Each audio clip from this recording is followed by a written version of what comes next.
Another meeting. 9. Peter and Colin helped the boy to get down cushions from the rubber sheet. The kitten had sat nearly the branch, watching it was dear thing, a fluffy table. You could have the rest of our biscuits and drinks if you want, said Colin. Oh, I nearly forgot the ship book. I must get it out from the cubbyhole. He pulled out and then the boys began to climb down the tree again, feeling carefully. It was dark to climb easily. It was easy to climb down the tree, but not in the dark, in the daylight. Good night, called the boy gratefully, and thanks for your help. Are you coming tomorrow? Could I bring a spot of milk for my kitten, please? Yes, of course. And finish a bit of fish if we can, said Peter back. Don't fall all down the tree when you are asleep. No, I shan't, said the boy, surrounded with cheerful noises. Colin and Peter made their way home back in low voices about the boy and curious story. What do suppose the uncle and friend of Mr. Teaser were planning to do that Jeff overheard? If it was robbery or something, we ought to try to stop it. Well, if we can find anything from Jeff, I really think, well, if we ought to tell someone, said Colin, your parents, for instance. Yes, but it would be nice if Secret 7 can do something about it first, said Peter. Well, call a meeting tomorrow up the tree, and Jeff there.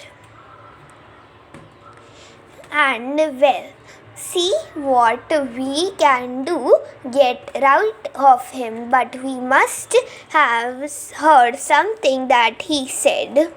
Not right, he said, Colin, beginning to feel excited. This is grand. Just when we thought tomorrow something is up and there must be a meet at the tree. Yes, the passwords and everything. I will meet at the bottom of the tree and nobody must yell the password. Just whisper it. Bandages must be worn too. Good. Colin was pleased and said good night there, and this is your gate, isn't it?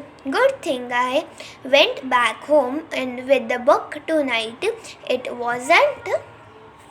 We wouldn't have out to caught Jeff. It hadn't.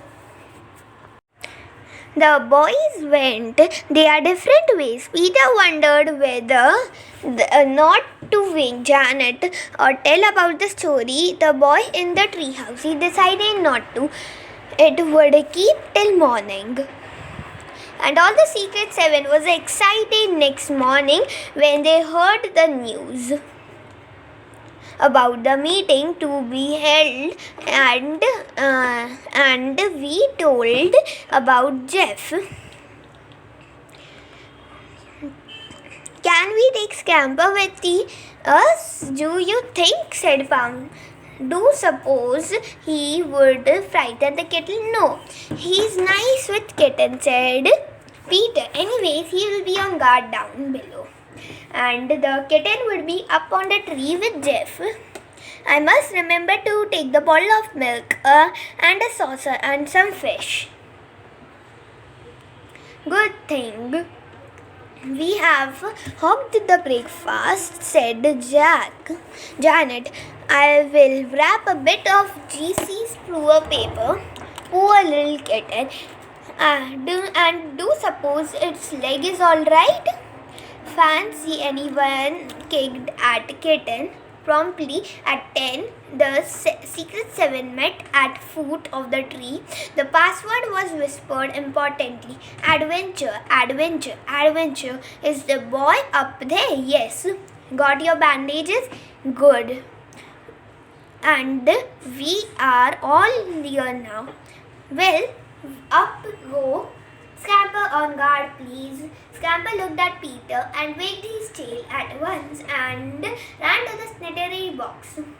In the nearby tree, he sat down on the back of his rug and looked quite stern, as if it was to say, "Strangers, be aware, I am on guard." Grrr, said Scamper.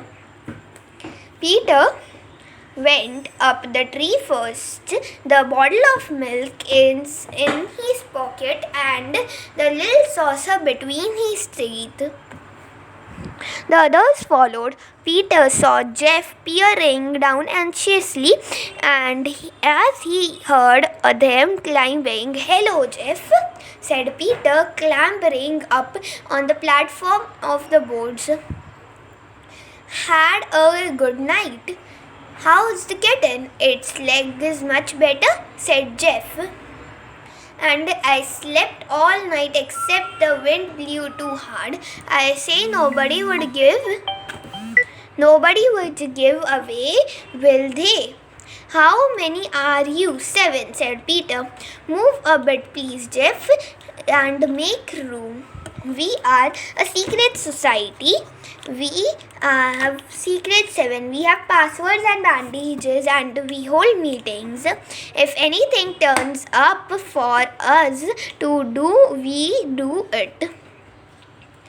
Jeff sat back on the platform and looked at each member climbing up. Colin knew from the last night. Barma, Jack, Janet, Pam, George, they all climbed up and grinned kindly at him. The kitten meowed.